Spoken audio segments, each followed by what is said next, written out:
29వ తేదీ జరగబోయే ముస్లిం మహాగర్జన కోసం ఈరోజు మైదానం గ్రౌండ్ వెరిఫికేషన్ కోసం వచ్చాము. అదేవిధంగా కొంతమంది ప్రముఖులతో ఈరోజు సంప్రదింపులు జరిపి ముస్లిం పెద్దలందరినీ ఆహ్వానించడం కోసం ఈరోజు ఆదోనికి వచ్చినాం మా టీం. అదేవిధంగా ఈ ముస్లిం మహాగర్జనని కొంతమంది వక్రీకరించి ఏదేదో రాజకీయాల నాయకులతో సంబంధాలు ఉన్నాయనే రూమర్లు లేపుతున్నారు. దయచేసి ప్రతి ఒక్క ముస్లిం పెద్దలకి, ముస్లిం సోదరులకి మేము విన్నవించుకునేది ఏమంటే, ఇది ఎలాంటి రాజకీయ నాయకులకి సంబంధం లేని మహాసభ.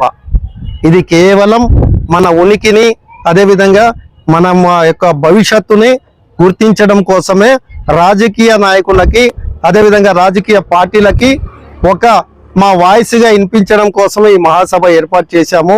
దయచేసి మళ్ళీ ఇంకోసారి రిక్వెస్ట్ చేస్తున్నాము, ప్రతి ఒక్క ముస్లిం సోదరులారా, ఇది ఎలాంటి పార్టీలకు సంబంధం లేని సభగా భావించి, మీకు ఎలాంటి విరోధాలు ఉన్నా, మీకు ఎలాంటి విభేదాలు ఉన్నా దాన్ని పక్కన పెట్టి 29వ తారీఖు సభకి ఖచ్చితంగా ప్రతి ఒక్కరు హాజరు కావాలని కోరుకుంటున్నాము.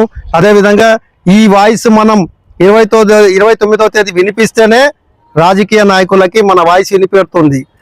ఎందుకంటే నిన్నటి దినము ఒక ప్రముఖ రాజకీయ పార్టీలు ఇద్దరు కలిసి 118 సీట్లు అనౌన్స్ చేశారు. అందులో కేవలం మన ముస్లింలకు ఇచ్చింది ఒక సీటు. అంటే ఒక్క సీటు కూడా అల్లా దయ వల్ల గెలిస్తే ఒక మనిషి అసెంబ్లీలో మన గురించి మాట్లాడేదానికి ఉంటాడు. ఒకవేళ అది రాకపోతే అసెంబ్లీలో ముస్లింల గురించి మాట్లాడే గతి లేదు, అతి లేదు.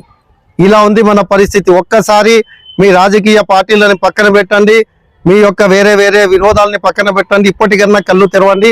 భవిష్యత్తులో ముస్లింలు అనే అడ్రస్సే లేకుండా పోయే పరిస్థితులు ఏర్పడుతున్నాయి. కాబట్టి దయచేసి ఈ సమావేశాలకి హాజరు కండి. ఇది ఎలాంటి రాజకీయం కాదు. మీ దగ్గర మేమేమి చందాలు అడగట్లేదు. మా సొంత డబ్బులతో ముస్లింల యొక్క పేదరికాన్ని, అదేవిధంగా సమస్యలని మనం ఏ విధంగా పారదోరాలు అనే దాని గురించే ఈ సమావేశం. కాబట్టి ప్రతి ఒక్కరు హాజరు కావాల్సిందిగా కోరుతున్నాం. షేక్ మహబూబ్ బాషా, ముస్లిం రైట్స్ ప్రొటెక్షన్ ఫోరం వ్యవస్థాపక అధ్యక్షులు.